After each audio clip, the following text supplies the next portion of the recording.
ما احنا مش هنفضل بقى طول السنة نقنعه ان الباء نقطة واحدة تحت والتاء بنقطتين والثاء ب3 نقط، وهو لا هو بيقتنع ولا انت بتخلصي، وبنفضل طول السنة هنلف في دايرة النقط. غلط. هنعمل ايه؟ يا ست قولي له حرف الثاء بيطير، مش هيحصل حاجة، اهم حاجة يقتنع ويكتبها صح. ابنك بيتلخبط في حرف الثاء، ساعات يكتبها كده، هو مش مقتنع ان دي تاء، ساعات يكتب كده، يحط نقط كتير بقى الى ما لا نهايه. النهارده هشاركك اهم التركات اللي بستخدمها انا مس نشوى، اللي بتخليني متميزه وبجيب من الاخر في موضوع الحروف. خليكي معايا. انا هقولك انا بعمل ايه. انا اول حاجه ببتدي للطفل في حرف الباء. حرف الباء بنعمل كده وعنده نقطه تحت، ويلا نكرر باء باء باء والنقطه تحت. بعدين بعمل ايه؟ بديله حروف تانية، بروح اتمشى في الحروف تمشيه كده. اديله مثلا الميم، اديله السين، اديله اللام.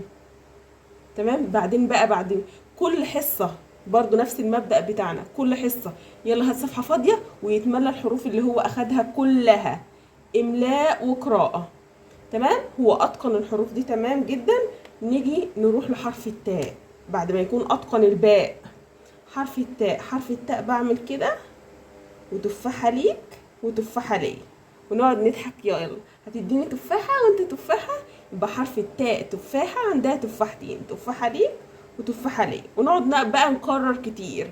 وبعد ما ياخد التاء نتمشى برضو في الحروف شوية، نديله العين، نديله الكاف، نديله الصاد، ونرجع لحرف الثاء. طيب هنعلم له حرف الثاء ازاي؟ اي معلومه، اي حاجه طفلك يقتنع بيها، اي حاجه تكون مش مألوفه تخلي الطفل كده الحرف ده مميز. حرف الثاء هنعمل كده. حرف الثاء ده حرف شرير، اكتر واحد شرير في الحروف، بياخد نقط كتير. شوف، بياخد نقطه ونقطه ونقطه. دي ثاء ثعبان الشرير. اسمها ايه؟ ثاء ثعبان الشريرة. يبقى الكلمة البارزة اللي طفلك هيثبت بيها الحرف كلمة شرير. من الحرف الشرير حرف الثاء عنده 3 نقط. ونرجع تاني نملي كل حصة برضو، هات صفحة فاضية ويتملى الحروف اللي هو أخدها. تمام. لما يجي يتملى اكتب يلا بقى بطة. بقى بطة عندها نقطة فين؟ تحت. تاء التفاح لما تيجي تمليه تقولي له كده في الأول لحد ما الحرف يثبت في دماغه. تاء تفاحة، يلا تفاحة ليك وتفاحة ليا، هيقوم رايح عامل كده اهو. طب اكتب يلا حرف اللام اهو.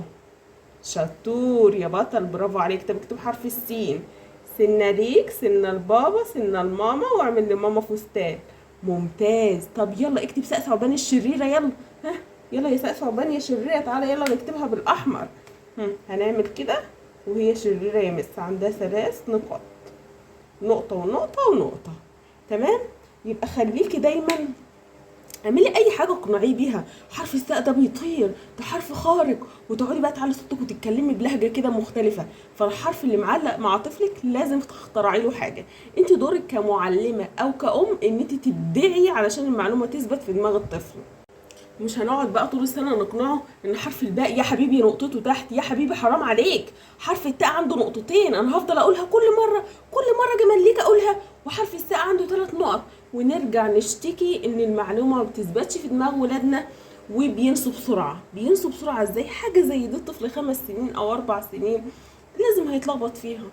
وبس كده. كنت معاكم مس نشوى، معلمة لغة عربية وتربوية. لو انت عاوزة تأسسي طفلك في العربي، في التأسيس، في القراءة أو النحو، تواصلي معايا.